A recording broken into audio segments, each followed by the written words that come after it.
Have you ever started a project that you didn't finish because it just wasn't coming together right? Or you created a project and that was this, and you just didn't like it? Well, that's what this project is all about. We're going to make this fabulous again.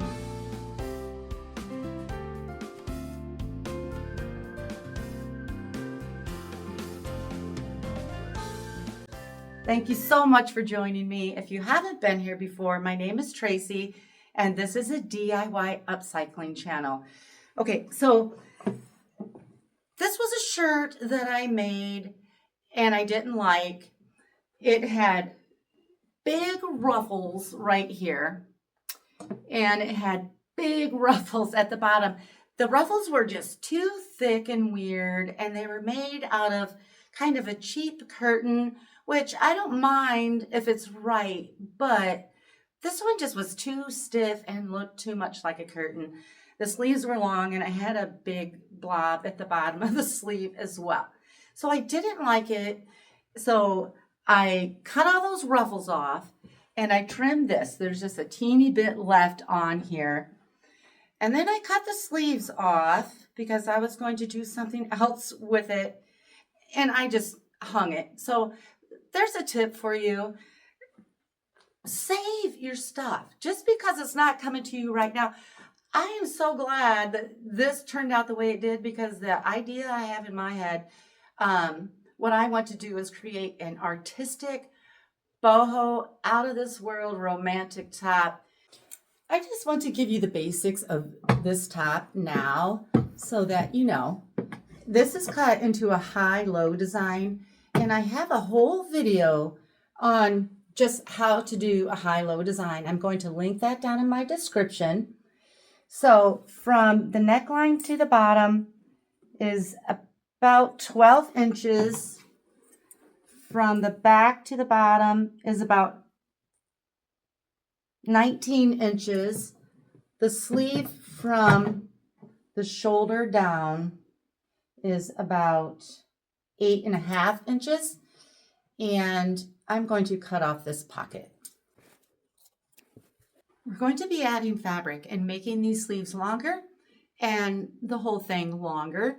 But before I do that, I want to do as much decorating on the front and back as I can before I get all this stuff going on. Right about here, I want to add a strip of pretty fabric. So in order to do that, I'm going to have to remove this button, and I'm going to sew this shut from about here to here with a straight stitch, and I'm going to use a gold colored thread. There's my gold stitch, and I tested my shirt. I can get it on over my head by just undoing this button, as long as I don't go up too much higher. Okay, I have 3 little pieces of this sort of net lace with embroidery, and it was cut from a dress that I got a long time ago that was really horrible looking on me, but it had a layer of this, which is beautiful. So this is about 2.5 inches wide, and to get it even, I'm finding a point of reference basically. So I'm using this corner, measuring down 3.75 inches there, 3.7 inches there, so that it's balanced. And now I have a little cutting mat underneath of here to separate the 2 layers of the shirt, and I'm going to pin this on. Now I'm going to sew this on with a straight stitch. I'll use gold thread on my entire shirt, and I will sew along the top, bottom, staying close to the edge. I will sew here where these 3 pieces are connecting, so it looks like one long strip, and then I'll sew at the seam, and then I'll trim this excess off when I'm done sewing it. Now I have a couple little strips that look like this. They're actually different, about 1/2 inch wide, cut from a doily, cut from a linen. And I am going to put one on the bottom, slightly overlap that last stitching we did, and sew it on with a zigzag stitch, and then do the same at the top with this piece. And I'm not going to go set up at the machine every time I sew a little detail on, because this is a collage. There's going to be a lot going on, and that would take forever. By the way, I would say this starts at about 3 inches down from the neckline. Now up through here, I'm just adding some scrappy little doily pieces. A larger one here. I pinned this one because I'm only going to sew a zigzag stitch across the top here. I'm going to pin these on, and I'll go around the edges with a zigzag stitch as well. Now, I'm going to take random little pieces of that embroidery, place them, pin them right here, and zigzag stitch. I got a message one time down in my comments from a lady who said, I said zigzag stitch too much. And she was sick and tired of hearing it and was unsubscribing. You know, I just try to be thorough. All right, so on this, I think I'm going to put a little stitch to keep that in place so that it doesn't kind of flop over strangely. So what I want to do now, I want to come down below this strip, and I have a piece of that embroidered netting. I'm going to lay that about right there. I have a piece of crochet trim, and then I have a edge of a doily that I cut off with a little scalloped edge. I'll overlap this and get that all sewn on. Now, I'm going to add a circle of that embroidered net, lace, whatever you want to call it, after I add the additional fabric to the bottom of the shirt. This lady will go here, vintage lady, and these flowers I'm going to sew now here somewhere. I need to position that. That vintage lady and the flowers came from a sew-on patch that looked like this. One day I got an email from a sweet lady named Yasmin, and she said, May I send you a few of my sew-on patches? I think you'll like them. And I said, sure. She gave me a mountain, and they are unique and fabulous. And now she's starting to sell them on her website, which is canthakarma.com. And I'm going to put that link down in my description. She's starting to list them. She may not have these exact ones that I'm using because she just has such a variety. They're already made up and she has them. So she's listing what she has, which is a ton, it sounds like.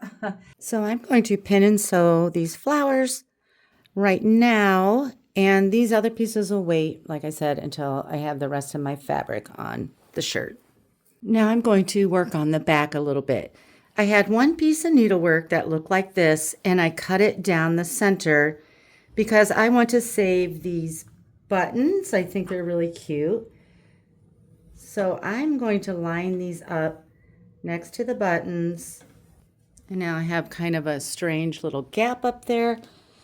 So I'm just going to sort of creatively, I have some scraps from my scrap basket of some needlework, and I think I'll put a piece about like that. And now I have these flowers cut out of a bed sheet.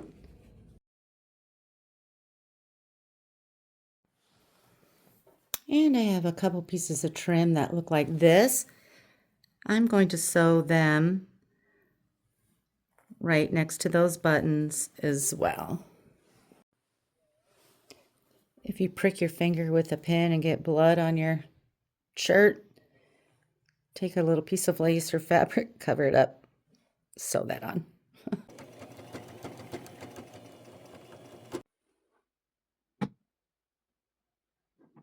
So now I want to work on the arms. I want a big flared decorative sleeve. So I want to add 14 inches to the bottom of this sleeve, and I'm going to do it in 2 sections. this sleeve is 16 inches in circumference. So I went to a linen tablecloth. I want this piece to be 8 inches wide, and I have 2. And since this is 16 inches around, I want it to be at least 32 inches long, double that number. But mine is 52 inches long because I just went the width of that tablecloth. Here's the sleeve I'm going to work on. I have my top inside out. And I am going to sew wrong sides together so that the seam is on the outside, and then we're going to cover that seam with a pretty piece of lace, and the inside will be nice and clean. So I am going to put wrong sides together, and I'm going to start at the bottom seam of that arm. I feel like it's least conspicuous there. And I am going to lay my strip of fabric near that seam, only I'm going to start about 1.5 inches in. I'm not going to start at the very edge because we'll have to piece this together when we're all done sewing.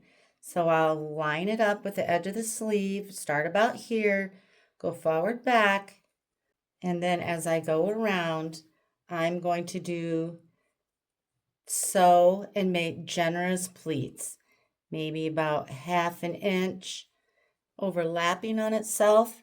So go about another inch, 1.5 inches, overlap it on itself about 1/2 inch, and just keep pinch pleating all the way around until I get back to where I started, and then I'll show you what I do then. I'm going to do a 1/4 inch seam allowance.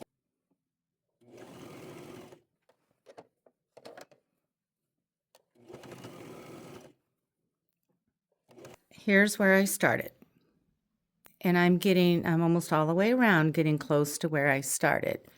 What I'm going to do now is I need to cut off what's left of this.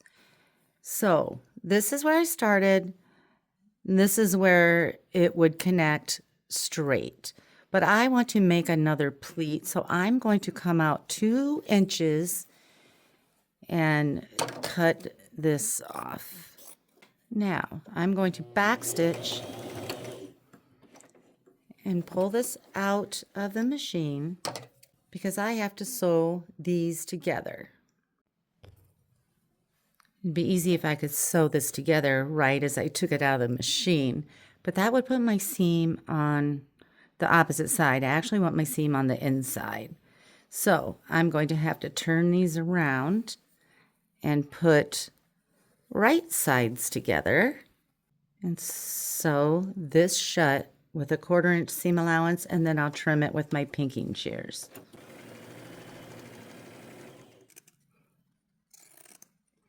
Now I'm going to go back to that seam I was working on right here,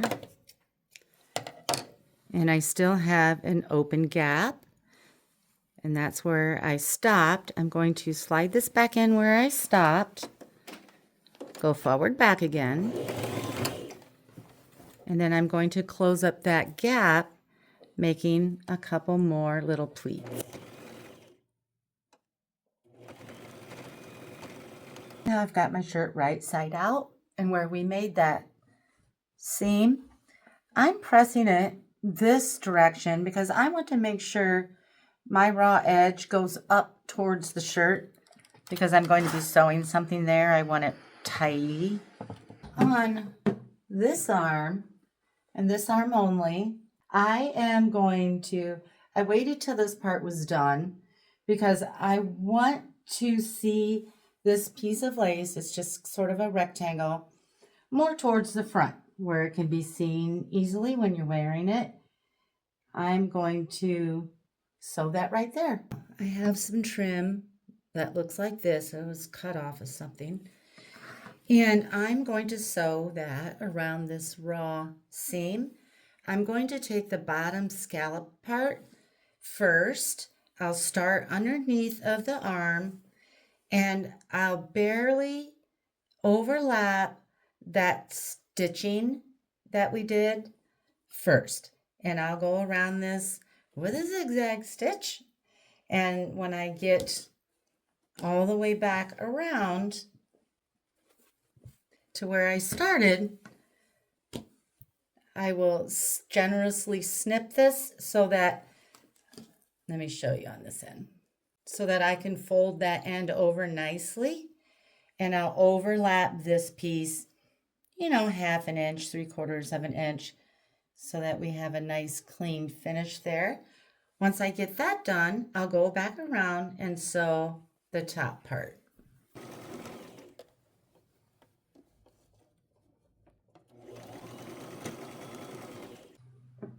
So cute. Now I want to add that second portion to the sleeve. And this one I want to be 6.5 inches tall. And I'm not even sure how long this is. What I did was cut the border off of a big tablecloth. And this one had lots of stains and things. So it's a beautiful tablecloth, but I didn't feel bad cutting it because it was all stained up. I'm going to attach this wrong sides together just like I did this one. And if you missed how I did that, I'm going to put the timestamp up in the corner. I didn't pleat this one quite as much as I did the middle because I was afraid I was going to run out of my fabric.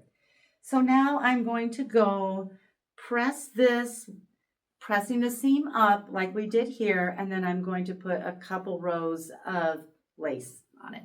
I have tons of this gorgeous lace from my mom's estate sale find, and that's what I'm using. I'm going to do 2 rows. Here's the seam that we made, ironed up. Here's the stitching. I want to cover this raw edge and the stitching, so I'm going to take this top band and make sure when I sew it covers the raw edge. And then when I sew, I will sew just beneath that tiny little band a zigzag stitch all the way around. When I get back to this end, I'll just overlap it about 1.5 inches and then trim it off. And when I'm done with that, I'll come back around, and each one I'll start on the underside of the sleeve.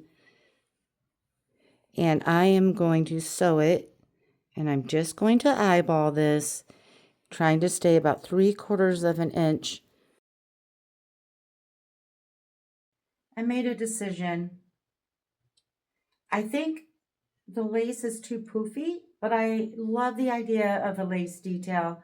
But what I'm going to do is go around and cut this lace in half.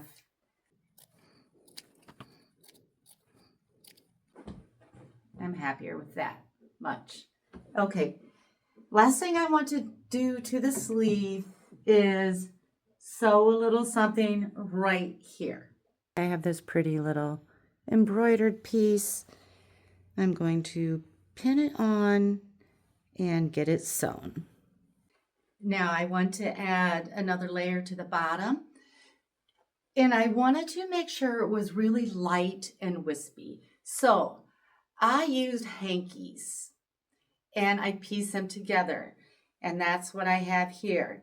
I cut them 7.5 inches tall, and I pieced them together with a 1/4 inch seam allowance, and the sides were already finished, so I didn't have to do any finishing of seams, just press them.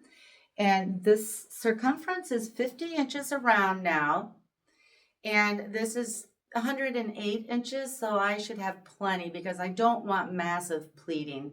I am going to start at the side. My top is right side out, and this one I'm going to sew just like we did all the other ruffles. Only difference is I'm going to do right sides together. So I'll start at the side seam, come in 1.5 inches, start sewing, and I'll do a little less pleating than I did on that middle ruffle on the sleeve. And then I'll finish off this edge just like we did on the sleeves. And if you missed that, I'll put that timestamp up in the corner. I'm doing 1/4 inch seam allowance.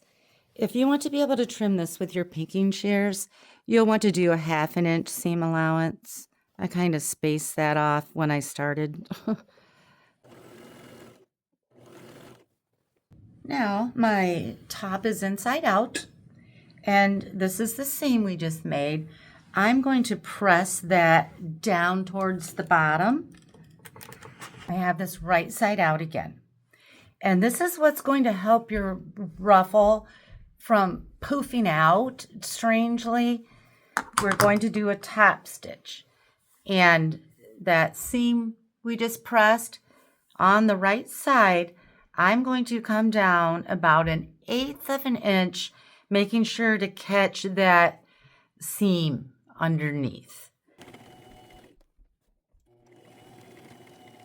So once I got that top stitching done, I went ahead and added these pieces. So this was that round embroidered piece, the vintage lady, and a couple little flower applique type things.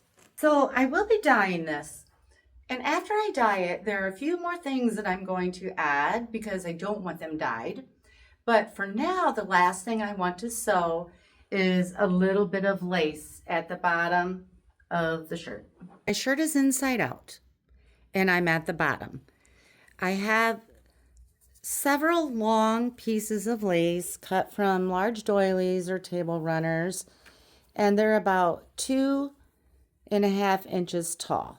And what I'm going to do is go to my machine. I will overlap the bottom 1/2 inch, zigzag stitch all the way around. I'm going to lay them on straight. The only exception might be if one doesn't want to bend very well, I may have to do a tiny little pleat.